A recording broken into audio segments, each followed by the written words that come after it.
सो हम लोग बफर पे बात कर रहे थे और हम लोग सोडियम बेंजोएट के बारे में डिस्कस कर रहे थे कि हाउ सोडियम बेंजोएट काम करेगा। ठीक है, तो मैं आपको सोडियम बेंजोएट का स्ट्रक्चर हम लोग बना लेते हैं पहले। दैट इज सोडियम बेंजोएट बनेगा कैसे कि जब बेंजोइक एसिड के साथ हमारे पास NaOH के साथ रिएक्शन होंगी तब सोडियम बेंजोएट बनेगा। ये ध्यान में रखो, यानी सबका केमिकल आपको कंपोजिशन पता होना चाहिए कैसे बनेगा, है ना। बाकी तो H2O बन के निकल जाएगा वहाँ पे, दैट इज सॉल्ट बनेगा। And this is act as a preservative, no doubt. जिसने भी आंसर दिया, आई थिंक सो क्रियन ने आंसर दिया, श्योर। तो this is act as a preservative, इसमें कोई प्रॉब्लम नहीं है। ठीक है, अब ये प्रिजर्वेटिव कैसे करके एक्ट करेंगे, तो ये यूजुअली एसिडिक जो भी कंपाउंड होते हैं, एसिडिक है ना, फूड इंग्रेडिएंट, तो एसिडिक कंपाउंड्स के अंदर इसको डाला जाता है और फिर यहाँ पर जो कंपाउंड बनता है ना, तो वो बेंजोइक एसिड एंड दैट, क्योंकि बेंजोइक एसिड बनेगा और उसमें से क्यों बेंजोइक एसिड बनेगा ये भी मैं समझा देता हूँ आपको। क्योंकि ये कंपाउंड कल का ही डिस्कशन आगे करते हैं, ये कंपाउंड जब टूटेगा तो कैसे टूटेगा, तो आपको मालूम है, यानी डिसोसिएट होगा कंप्लीटली, तो कैसे होगा, COO minus plus Na plus, इस वे में। ठीक है, तो इस वे में ये डिसोसिएट होने वाला है। अब हमको मालूम है कि Na के साथ OH तो जाना नहीं है क्योंकि ये स्ट्रांग बनेगा, NaOH, और स्ट्रांग वाला कंपाउंड बनेगा नहीं क्योंकि ये डिसोसिएट कंप्लीटली होता है ना। तो हम लोग इसके साथ तो जाने वाले, हाँ बेटा सभी के लिए ब्लर हो रहा है क्योंकि मेरे सामने स्क्रीन है, I found it's okay. Blur हो रहा है क्या बेटा वैशाली? सही यार, okay, thank you Mayank, nice to hear your voice. हाँ, Na प्लस और OH माइनस हम लोग करेंगे तो NaOH बनेगा, NaOH is much more stronger, तो ये नहीं काम करेगा। ठीक है, मगर इसके साथ H प्लस जाएगा और क्या बनाएगा, तो बेंजोइक एसिड बनाएगा, जो ये ऊपर वाला कंपाउंड है अभी हमने बनाया। ठीक है, H प्लस इसके साथ, और ये कंपेरेटिवली वीक है इसके सामने, तो ये बनेगा भी, है ना। और अगर बेंजोइक एसिड बन गया तो बेंजोइक एसिड की टेंडेंसी ये एंटी माइक्रोबियल एजेंट, या हम लोग बात करेंगे एज अ प्रिजर्वेटिव काम करेगा। तो कैसे काम करेगा, एंटी माइक्रोबियल। तो यहां पर बैक्टीरिया की ग्रोथ नहीं होने देगा वो वहां पर उस कंपाउंड में। And how it act as a preservative, by the action of benzoic acid.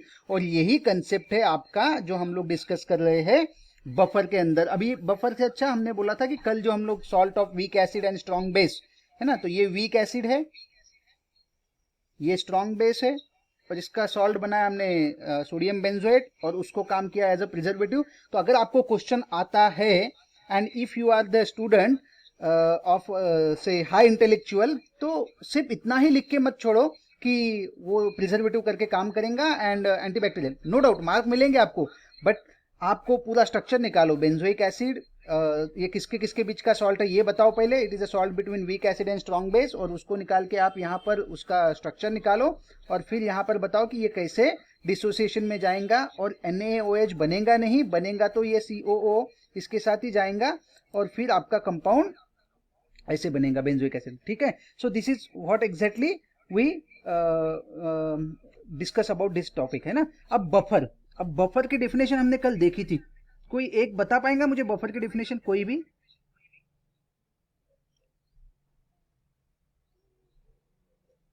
जल्दी जल्दी। Okay, buffer is a substance, है ना, विच शोज, क्या शोज करेगा, रेजिस्टेंस या drastic resistance to change in pH, drastic, है ना, it shows the resistance to, हम लोग बोलेंगे drastic change. Buffer is a substance which shows drastic change in pH by addition of small amount of acid और base। इतना short में लिखना है कि buffer is substance which shows resist to pH, resist to change in pH, ये buffer का खास चीज है ना। That is buffer is the substance. और सबसे अच्छा एग्जांपल बताओ क्या बफर का मैं आपको, वो सबसे अच्छा एग्जांपल हमारे पास ब्लड, ब्लड का पीएच मैंने आपको बताया था 7.4, टू बी मोर प्रिसाइज 7.36 से लेके तो 7.42 इस रेंज में ब्लड का पीएच होता है। अगर हमारे ब्लड का पीएच एक से बढ़, मैं इट्स बहुत ही वेक एग्जांपल बता रहा हूँ, या ऐसा बताना भी नहीं चाहिए, बट स्टिल चलो हम लोग बात करते हैं कि अगर मेरे ब्लड का पीएच 7.4 के बजाय कंसिडर करो इट्स 7.9 या 8 हो गया, what will happen with the body. अब कोई भी कैजुअल आंसर दे सकता है कि सर ये तो बेसिक हो गया। It's not like so simple. अगर हमारे पास ब्लड का पीएच 19-20 चेंज हो जाता है, it that means detrimental situation, यानी इस कंडीशन में डेथ होने के चांसेस भी है, इस कंडीशन में डेथ होने के चांसेस भी रहते हैं। तो दैट मीन्स ब्लड का पीएच बहुत अच्छी से मेंटेन होना जरूरी है। तो और बहुत अच्छी से मेंटेन करता भी है, क्योंकि ये बफर है। अगर थोड़ा सा हम लोगों ने इंजेक्शन दे दिया, सलाइन, यूजुअली इंजेक्शन और सलाइन के पीएच मॉनिटर किए जाते हैं, दैट इज इसी रेंज में दिए जाते हैं, बट थोड़ा अगर कम ज्यादा हो भी तो दैट इज ब्लड की कैपेबिलिटी है कि it shows the resistance to change in pH. This is definition of buffer. यहां तक के ओके है बेटा? All of you are getting okay? Buffer is the solution, हमने यहाँ पे अभी देखे कि buffer is the solution is defined as the solution which resist a drastic change in the pH when a small amount of acid or base is added to it। तो ये हमने बताया। और कल का जो क्वेश्चन था हमने इसको अभी डिस्कस किया कि वाई सोडियम बेंजोएट है ना, क्या रोल प्ले करता है एज अ प्रिजर्वेटिव और कैसे रोल प्ले करता है एज अ प्रिजर्वेटिव, हमने देखा। अब यहाँ पर है ना आपके पास टाइप्स ऑफ बफर दिया है, तो यहाँ टाइप्स ऑफ बफर डिस्कस करने के पहले मैं आपको एक हैंडरसन हैसलबैच इक्वेशन बता दूं। आपके सामने एक एग्जांपल दिया है, pH is equal to pK plus log of 10 to the salt to the acid. ये आपके सामने एक इक्वेशन दिया है। सो ऑल ऑफ ये आपको दिख रहा है सामने एक इक्वेशन जो लिखा है? Okay done. चलो, तो ये है एसिडिक बफर और एक बेसिक बफर का एग्जांपल है। लेट्स स्टार्ट विद अगेन, मैं आपको फिर से हमारे पेपर वाली स्क्रीन है उसके ऊपर फिर से एक बार देख लेते हैं क्या चल रहा है, ठीक है? हैंडरसन हैसलबैच इक्वेशन क्या बताता है ये पहले मैं समझा देता हूँ। एक ये तो कंफर्म है कि मेरे पास pH is equal to minus log to the base 10 of hydrogen ion concentration, ठीक है? और दूसरी चीज हमने यहाँ पर बात की थी कि Ka is nothing but dissociation constant for acid, ठीक है? अब यहाँ पर Ka और ये सब चीजें हमने देख ली है, दैट मीन्स KH क्या है, Ka क्या है। Hopefully my screen is visible to all of you, ठीक है? तो यहाँ आपको स्क्रीन दिख रही है। अब हम लोग क्या बात करेंगे कि हैंडरसन हैसलबैच इक्वेशन क्या बता रहा है। हैंडरसन, पहले मैं ये इक्वेशन बता देता हूँ फिर आपको समझा दो क्या है।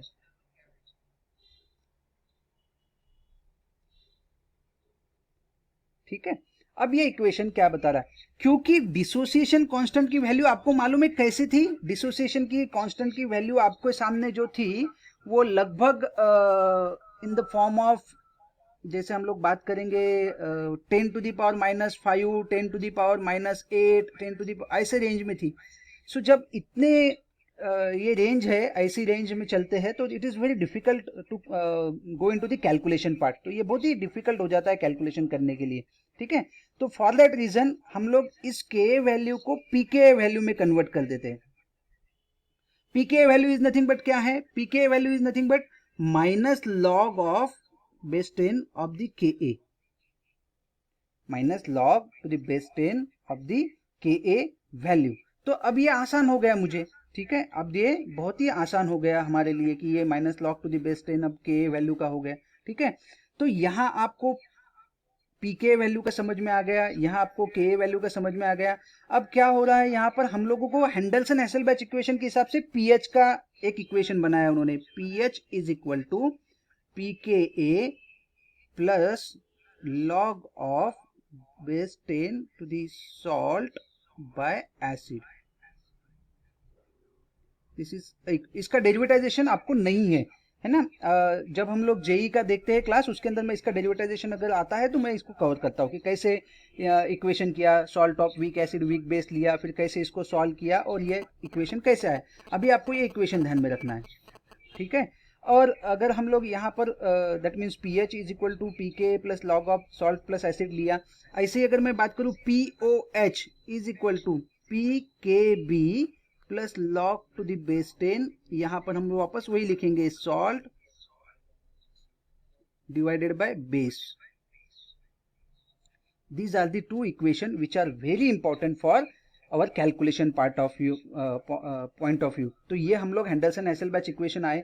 आपको क्या ध्यान में रखना है सिर्फ यहाँ पर कि ये Ka जो वैल्यू है डिसोसिएशन कांस्टेंट, जो भी किसी एसिड का होगा के भी वैल्यू रहेगा तो बेस का होगा डिसोसिएशन कांस्टेंट ऑफ बेस, और इनकी वैल्यूज ये 10 to the power -5 10 to the power -8 इस रेंज में रहती है, और इस बेसिस पे कैलकुलेशन करना डिफिकल्ट है. So we can convert this value into logarithmic function, और वो लॉगरिथमिक फंक्शन में कन्वर्ट करने के बाद में उसको पीके बोलेंगे या हम उसको पीके बी बोलेंगे, minus log to the base 10 of K B value dissociation constant of base. तो ये हम लोग बात करेंगे. So this is all about Henderson Hasselbalch equation. आपको है ना बोर्ड एग्जाम में है ना सिर्फ ये इक्वेशन आ सकता है कि right down the Henderson Hasselbalch equation for acid और पीएच इक्वेशन फॉर एसिड और बेस, ये क्वेश्चन आपको रह सकता है. तो ये इसको आईएमपी करके रखो, ये कैलकुलेशन में भी पूछा जाता है.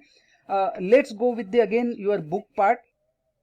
तो यहां तक हम लोग पहुंचे और हम लोगों ने ये that means types of buffer already हमने यहाँ पे देख लिया डेफिनेशन. अभी हम लोग बात कर रहे थे कि एसिडिक बफर सॉल्यूशन के लिए क्या यूज करना है आपको, salt of weak acid plus it's weak acid का salt with the strong base, that means CH3COONA and CH3COOH will act as a acidic buffer. वैसे ही बेसिक बफर के बारे में फिर से एक बार रिपीट करता हूं मैं कि बेसिक बफर कैसे बनेगा, वीक बेस लेना है आपको और उसी वीक बेस का सॉल्ट बनाना है स्ट्रॉन्ग एसिड के साथ.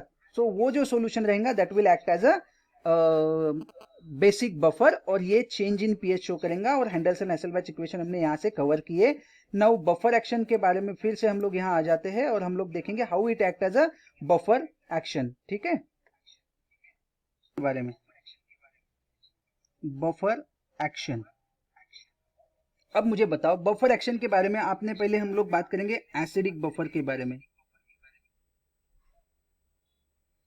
ठीक है, एसिडिक बफर किसके के साथ बनने वाला था, तो आपने देखा CH3COOH that means weak acid, और इसी का salt with a strong base मतलब CH3COONA.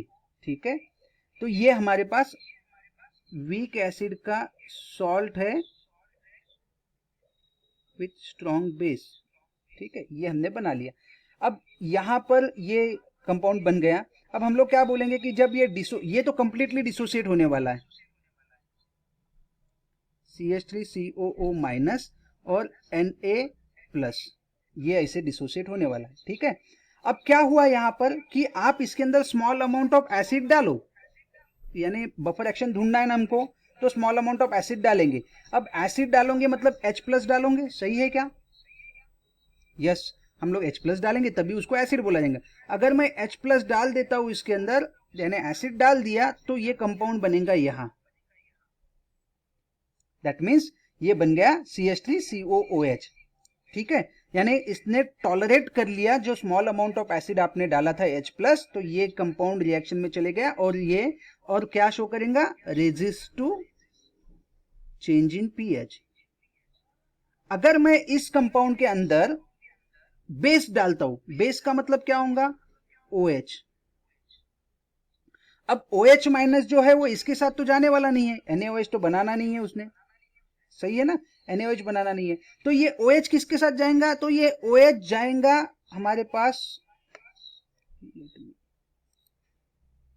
ये OH जाएगा, just allow me a minute.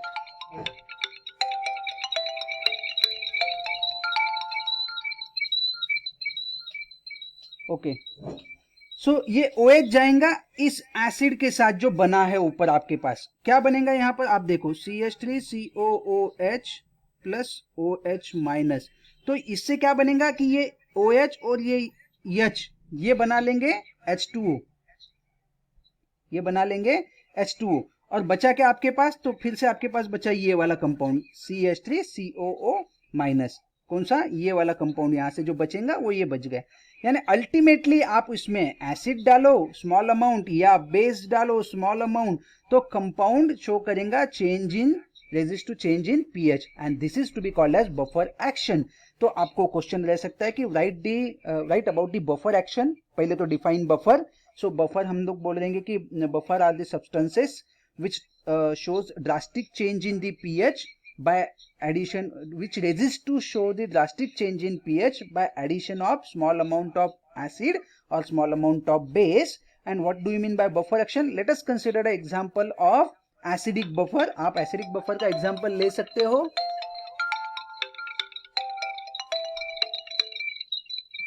You can say that acidic buffer का एग्जाम्पल कैसा रहेगा, तो ये हम लोग ऐसे लिख रहे हैं कि ये एसिडिक बफर का एग्जाम्पल है और इसमें हमारा काम हो जाएगा, दैट्स इट। तो ये मैंने आपको क्लियर किया एसिडिक बफर के लिए। Now let's start with application of buffer के बारे में बात करते हैं। अब बफर के एप्लीकेशन बहुत सारे हैं, आपको इसमें से पेन डाउन करना पड़ेंगे एप्लीकेशन। वहां पर there are so many applications of buffer. मैंने अभी बताया आपको कि pH of the blood is very important since it regulate the normal enzymatic function जो हमारे बॉडी के अंदर होते हैं, सेल की ग्रोथ, प्रोटीन सिंथेसिस, ये सब कुछ चीजें मेंटेन करने के लिए आपको पीएच और एंजाइम लेवल प्रॉपर होना जरूरी है। एंड दैट कैन बी, इसमें मेंशन करने वाली बात क्या है, आपको ये अंडरलाइन करने वाली बात क्या है, ये वाली चीज, that means which is able to maintain the pH of the blood, it is carbonate, है ना, SCO3 and H2CO3। That means blood कौन सा बफर है, तो ब्लड है बफर मगर कौन से आयन की वजह से बना है, तो this is SCO3 and H2CO3। ये इसमें अंडरलाइन करने वाली बात है। अगर आप पेन डाउन कर रहे हो तो आप पेन डाउन करना चाहिए कि ये क्वेश्चन हो सकता है एमसीक्यू के हिसाब से भी, ठीक है। और इन्होंने तो बताया कि a mark change in the 0.2 pH, मैंने तो आपको 0.6 से चेंज करके बताया था कि से कंसिडर करो 8 अगर पीएच हो जाए, तो इन्होंने बोला है कि 0.2 से भी अगर चेंज हो जाता है तो that is may be the cause for the death. तो इतना इंपॉर्टेंट होता है। इवन दैट यहाँ पर इन्होंने ये भी बात की है कि इंजेक्शंस और वो जो हम लोग देते हैं दैट इज ऑलरेडी मेंटेन करते हैं ब्लड के पीएच के साथ। एग्रीकल्चर सेकंड एडवांटेज या सेकंड एप्लीकेशन क्या है बफर का एग्रीकल्चर में, दैट इज सॉइल के अंदर जितने भी मिनरल्स है, सॉल्ट्स है, ये सब कुछ चीजें, presence of carbonate, bicarbonate, phosphate, they maintain the fertility of soil and the pH of the soil. तो वो उस हिसाब से बफर वहां मेंटेन होता है सॉइल का। नॉट ओनली दिस, इंडस्ट्री के अंदर अगर हम लोग बात करें लाइक आप देखो पेपर इंडस्ट्री, ये इंडस्ट्री में ना यहाँ पे इन्होंने बहुत वेक एग्जांपल लिए, जैसे पेपर, डाई, इंक, पेंट, ऐसे हम लोग इससे अच्छा एग्जांपल लेते हैं इंडस्ट्री में। कॉस्मेटिक इंडस्ट्री, कॉस्मेटिक इंडस्ट्री इसलिए बता रहा हूँ मैं, बहुत सारी गर्ल्स है अभी यहाँ पर, उनको भी पता है, बॉयज भी है। जब हम लोग क्लीन दैट मीन्स क्रीम लेते हैं और वो अप्लाई करते हैं, अगर उसका पीएच आपके स्किन के पीएच को मैच नहीं करेगा, देन इट कॉज इरिटेशन, है ना, discomfort, feeling of discomfort, and that will be may be a problem to you as well as anyone जो भी कॉस्मेटिक यूज करेगा। So that is nothing but the cosmetic industry के अंदर भी आपको pH base, अब एड भी देखते हो पीएच बैलेंस और ऐसे ऐड आती है आजकल, है ना। Medicine, yes there is a example, हमने बात किया है, इंजेक्शन हो, सलाइन सोल्यूशन हो, they are to be maintain at a blood pH. Not only this, यहाँ पर उन्होंने एक एग्जाम्पल दिया है कि पेनिसिलिन का स्टेबलाइजेशन जब करना है तो आपको सोडियम सिट्रेट लगेगा, है ना। कौन सा बफर लगेगा, sodium citrate. This is again important line, what which type of buffer is required to stabilize the penicillin. So आपको ध्यान में रखना है कि सोडियम सिट्रेट नाम का buffer, sodium citrate, citric acid और NaOH के साथ जो बना हुआ है, citric acid is a weak acid, NaOH मतलब स्ट्रॉन्ग बेस, तो सोडियम सिट्रेट जो बनेगा वो बफर रहेगा वीक एसिड और स्ट्रॉन्ग बेस का, and that can be acidic buffer which prevent the और विच स्टेबलाइज द पेनिसिलिन। तो ये पॉइंट ध्यान में रखने जैसा है, ठीक है। नाउ अगर हम लोग यहाँ पर बात करेंगे कैसे ये बात करेंगे, तो यहाँ और एक एग्जांपल दिया उन्होंने, when citric acid added to the milk of the magnesia MgOH/2, that means ये मिल्क ऑफ मैग्नीशिया यानी क्या, तो MgOH/2 है, और वहां पर क्या बनेगा, मैग्नीशियम सिट्रेट बनेगा। सो इस चीज को मैं ज्यादा स्ट्रेस नहीं दे रहा हूं, मैं बोल रहा हूं कि पेनिसिलिन का stabilization with the sodium citrate is most important line. Now next है कि आपका एनालिटिकल केमिस्ट्री। अभी तक हमने देखा कि इसका यूज कहाँ कहाँ है, एक ब्लड में, एक एग्रीकल्चर में, इंडस्ट्री में, मैंने यहाँ पे एक एड ऑन किया कॉस्मेटिक इंडस्ट्री, मेडिसिन, मेडिसिन के बाद में एनालिटिकल केमिस्ट्री। एनालिटिकल केमिस्ट्री में यूजुअली हमने जब पहला चैप्टर देखा था 11th में, तो हमने वहीं पे डिस्कस किया था कि एनालिटिकल केमिस्ट्री के अंदर हम लोग एनालिसिस करते हैं, जिसके अंदर हम लोग क्वांटिटेटिव एस्टिमेशन करते हैं किसी कंपाउंड का। तो यहाँ most of the times quantitative estimation में pH of 8 to 10 is required for the precipitation of cation of group 3rd A। तो यहाँ पर आपको ये क्वेश्चन और बनता है कि for the precipitation of group 3rd A elements what type of pH range is required? Options are 1 to 2, 2 to 4, 4 to 6, 8 to 10। So यहाँ क्लियर एक ही लाइन में दिया है। और अभी भी एनसीईआरटी या नीट यही बात करते हैं कि हम लोग टेक्स्ट बुक के बाहर जाएंगे नहीं। तो टेक्स्ट बुक की लाइन टू लाइन हमको ध्यान में रहना चाहिए। ये पॉइंट भी यानी एक पेज पे अगर हमको 3 या 4 पॉइंट मिलते हैं अच्छे, तो उसको अंडरलाइन करके रख दो, है ना। तो pH 8 to 10 is required for precipitation of cations of group 3rd A, है ना। ये किससे मेंटेन होता है, तो that is NH4OH and NH4Cl, इस वाले बफर से ये मेंटेन होता है। That is all about this particular task. Now आपके सामने एक क्वेश्चन दिया है बेटा, all of you are able to see the question? Okay, क्या बोला है बेटा क्वेश्चन में आपको? Can you pen down this things? क्या बोला है आपको निकालने को? पीएच निकालने को बोला है ना।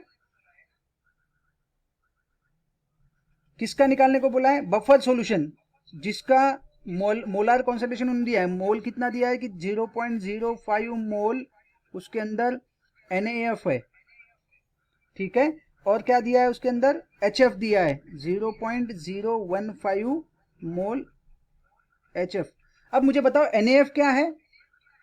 NaF इज अ सॉल्ट, ठीक है। HF इज एसिड, ठीक है। तो आपको सॉल्ट का कॉन्सेंट्रेशन दिया है, एसिड का कॉन्सेंट्रेशन दिया है, आपको Ka वैल्यू दी है, यहां पर कितनी दी है? 7.2 into 10⁻⁴। What you have to do, you need to convert Ka value into Pka value. Pka value में करना है तो minus log of to the base 10 7.2 into 10⁻⁴। ये -4 सामने आ जाएगा, माइनस माइनस प्लस हो जाएगा, यानी 4 में से आपको 7.2 का लॉग माइनस करना है, दैट्स इट, ठीक है। 7.2 का, और जो भी आंसर आएगा वो यहां रखना है, और बाकी तो कीमत आपके सामने है। And if you solve the answer, simple सा आंसर आपको मिलता है। देखो यहां पर सेम उसी वे से किया है, pH is equal to pK plus log of salt by acid. PK हमने निकाल दिया 7.2। कभी कभी क्या होता है कि आपको 7.2 का लॉग टेबल में डायरेक्ट आंसर दिया रहता है आपके एग्जाम में, कि पीके या लॉग टेबल दिया रहता है पीछे में, तो आपको 7.2 यानी आपको ये 10 से शुरू होता है, आपको 72 का 0 में देखना है, और जो भी रहेगा उसका, क्योंकि ये 7 है तो ये 0 पॉइंट पहले लिख देना, एक डिजिट है यहाँ पर 7। अगर ये 70 होता तो 1.8573 आता। अगर ये 70 के बजाय मैं बोलता कि ये 700 होता, 700.2, देन हम लोग यहाँ पर 2 लिख देते, और हम लोग बात करते 70 का 0 में देख के हम लोग आंसर लिखते, ठीक है। So this way we have to look into the, क्या बोलते हैं हम लोग उसको, टेबल को कैसे देखना है, तो लॉगरिदमिक टेबल को ऐसे देखेंगे। अब यहाँ 7 है, एक ही डिजिट है, इसका मतलब 7 में से एक डिजिट में से 1 माइनस कर दिया, 0 आ गया, ये 0 लिख दिया, 72 का 0 में देखा, ये वैल्यूज है, और फिर हमने ये आंसर निकाला, तो ये मिला मुझे पीके की वैल्यू, वो वैल्यूज डाल दी यहाँ पर ये। अब फिर से यहाँ पर 3.33 है, मतलब ये 3 है, इसलिए 0 ऑलरेडी लिख देना, 0 पॉइंट। अब 33 का 33 का 3 में देखना, 33 का 3 में देखना, तो आपको 5224 ये आंसर मिलेगा। You just put the values and you got the answer 3.67। This way you can solve the problem. This यहां तक के हम लोग पहुंचे। नाउ आगे चलते हैं बेटा, all of you are getting? यहां किसी को प्रॉब्लम है बेटा? Do I need to solve it on paper? नहीं ना, okay, it is very simple, बहुत ही सिंपल वे में है दिया हुआ, और हम लोगों को आसानी से कल से पीरियोडिक आप लॉग टेबल लेके भी बैठना आपके साथ, तो आपको समझ में आ जाएगा कि ये वैल्यूज कहाँ से आ रही है, ठीक है। And B familiar with the log table, क्योंकि कैलकुलेशन में आपको बहुत जरूरी होती है लॉग टेबल यूज करना, अदरवाइज क्या होता है कि बहुत प्रॉब्लम जाता है एग्जाम के टाइम पे लॉग टेबल आपको आप हैबिचुअल ना हो यूज करने को तो, ठीक है। सो नेक्स्ट प्रॉब्लम आपको सॉल्व करना है without the help of that is, हम लोग बात करेंगे आंसर की। देखो यहां पर क्या दिया, calculate the pH of buffer solution compose of 0.1 molar weak base BOH और पीएच पूछा है, ठीक है। तो आपको ये जो डाटा दिया है इससे आपको क्या मिलेगा, इससे आपको मिलेगा POH, इससे आपको पीएच नहीं मिलेगा। तो आपको ये मालूम है pH plus POH is equal to 14, तो आपको pH is equal to 14 minus POH। इसमें और एक आखिर में एक फॉर्मूला यूज करना पड़ेगा, लाइक POH का हमने लगा दिया, हमने PKB से हमने लॉग दैट मीन्स PKB निकाल लिया, हमने फिर से POH निकाल लिया, यहां तक हम लोग पहुंच गए। अब आपको pH is equal to pH plus POH is equal to 14, तो 14 minus POH is equal to pH का फॉर्मूला यूज करना पड़ेगा, और ये आपको यहाँ पर आंसर मिल गया। तो ये हो गया आपका पीएच का आंसर। नाउ हम लोग आते हैं यहाँ पे, what is the solubility of compound, what is saturated solution, and what is meant by sparingly soluble salt? Can anybody able to tell me what is the solubility of compound? Anyone? कोई भी बेटा, do it fast. Okay चलेगा, you can tell you own language, चलेगा। क्या बोल रहे थे बेटा आप Saurabh? Okay, solubility is nothing but the amount of substance, किससे बोलेंगे हम लोग और उसको रिफाइन करते हैं। solubility is nothing but the maximum amount of substance that is dissolved in a particular amount of solvent। कितने अमाउंट में, तो 100 ml में हम बात करते हैं, that is dissolve in a particular amount of solvent at a given temperature. Temperature भी affect करता है सोल्यूबिलिटी पे, इसीलिए ये कंप्लीट डेफिनेशन हो गई। It is nothing but amount of substance dissolve in a particular amount of solvent, है ना, एट अ पर्टिकुलर टेम्परेचर। अब अमाउंट ऑफ सब्सटेंस में हम लोग एक वर्ड और लगाया था, maximum amount of substance that is dissolve in a particular amount of solvent at a given temperature is nothing but the definition of solubility। तो आपको इसमें 3 वर्ड आना ही चाहिए, मैक्सिमम अमाउंट ऑफ सब्सटेंस, दूसरा आना चाहिए इसके अंदर in a particular amount of solvent and temperature, ये आना चाहिए। What is saturated solution? Saturated solution का मतलब है बियॉन्ड द सोल्यूबिलिटी। आप हाँ बोलो बेटा संस्कार, वेरी गुड।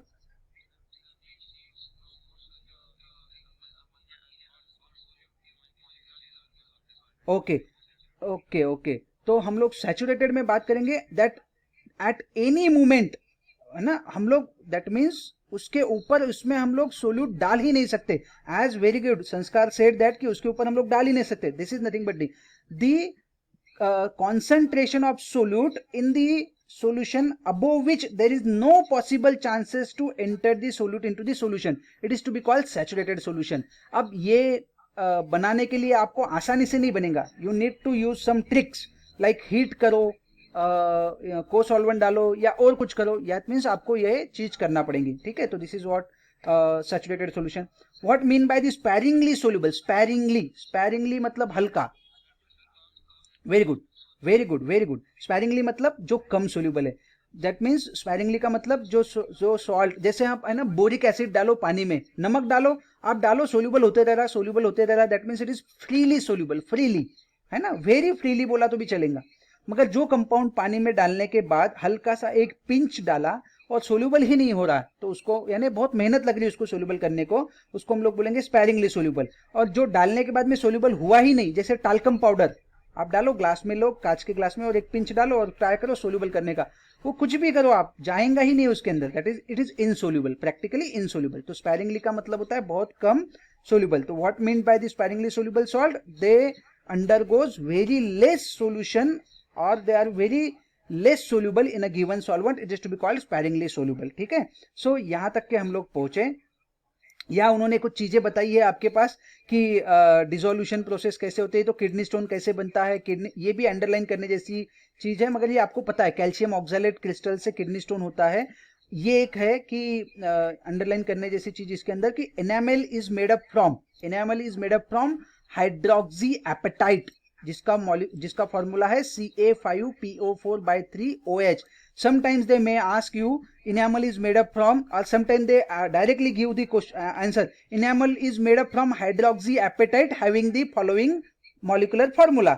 और वहां पर आपके सामने molecular formula है Ca4PO4/2OH, Ca5PO4, सब कुछ सेम है, सिर्फ ये नीचे की जो 4 3 है इसमें चेंज किया.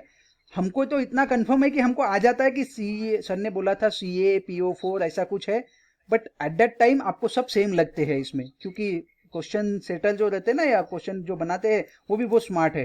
तो यहाँ पे थोड़ा सा इसको अंडरलाइन करके रखो कि आपके पास this is nothing but hydroxyapatite, this is nothing but C2O4, this is calcium oxalate crystal, this is hydroxyapatite for enamel. तो ये चीजें यहाँ ध्यान में रखने की चीजें हैं, क्योंकि किताब में से ही है, और ये क्वेश्चन CET के क्वेश्चन में से प्रोबेबल क्वेश्चन हो सकते हैं. ठीक है.